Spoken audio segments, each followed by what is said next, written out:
Netaji Subhash open university থেকে PG কোর্সে বিভিন্ন বিষয় নিয়ে তোমরা যারা পড়াশোনা করছো তোমাদের অ্যাসাইনমেন্ট শিট ডাউনলোড শুরু হয়ে গিয়েছে 13ই মে দুপুর 2টো থেকে এবং অনেক স্টুডেন্ট ডাউনলোড করেও নিয়েছো। খুব স্বল্প মূল্যে বিশেষ অভিজ্ঞ টিচার দ্বারা আমাদের সেন্টার থেকে অ্যাসাইনমেন্ট এক্সাম দেওয়া হয়। পিজি হিস্ট্রি স্টুডেন্ট তোমরা অ্যাসাইনমেন্ট এক্সাম বিশেষ টিচার দ্বারা দিতে আগ্রহী হলে স্ক্রিনে দেওয়া নাম্বার 7864819403 এই নাম্বারে আমাদের সাথে যোগাযোগ করবে। অ্যাসাইনমেন্ট স্লিপ কিভাবে ডাউনলোড করবে এ নিয়ে আগেই ভিডিও করে দিয়েছি, ভিডিও লিংক তোমরা ডেসক্রিপশন বক্সে পেয়ে যাবে, যারা দেখোনি তোমরা অবশ্যই দেখে নেবে। যে সমস্ত স্টুডেন্টদের এনসি রয়েছে অর্থাৎ ব্যাক রয়েছে একটি বা দুটি পেপারে তাদের ক্ষেত্রে এই বছর অ্যাসাইনমেন্ট এক্সাম দিতে হবে কিনা অ্যাসাইনমেন্ট স্লিপে কিন্তু স্পষ্টভাবে জানিয়ে দিয়েছে ইউনিভার্সিটি। অ্যাসাইনমেন্ট স্লিপে স্টুডেন্টদের নাম, নেক্সটে গার্জিয়ান নাম, নেক্সটে এনরোলমেন্ট নাম্বার, তারপর স্টাডি সেন্টারের নাম, এরপর রয়েছে পেপার টু বি সাবমিটেড। এই ঘরটিতে যে পেপারগুলো থাকবে সেটার অর্থ স্টুডেন্টকে ওই পেপারের অ্যাসাইনমেন্ট এক্সাম দিতে হবে। এর নিচেই ঠিক অলরেডি সাবমিটেড বলে যে রয়েছে সেখানে যাদের এনসি পেপার রয়েছে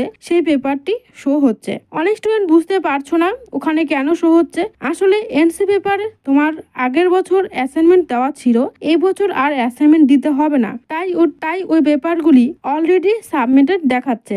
এই বছর শুধুমাত্র ফাইনাল এক্সাম দিতে হবে। আর যে সমস্ত স্টুডেন্টদের নীল লেখা রয়েছে অর্থাৎ তাদের কোনো পেপারে অ্যাসাইনমেন্ট দেওয়া নেই, এই বছর তাদের অ্যাসাইনমেন্ট এক্সাম দিতে হবে। পিজি হিস্ট্রি স্টুডেন্ট খুব স্বল্প মূল্যে আমাদের সেন্টার থেকে সাজেস্টিভ উত্তরপত্র সকল ছাত্রছাত্রীকে দেওয়া হচ্ছে। আগ্রহী ছাত্রছাত্রীরা অবশ্যই স্ক্রিনে দেওয়া নাম্বারে যোগাযোগ করবে। নোটস পর্যাপ্ত পরিমাণে রয়েছে।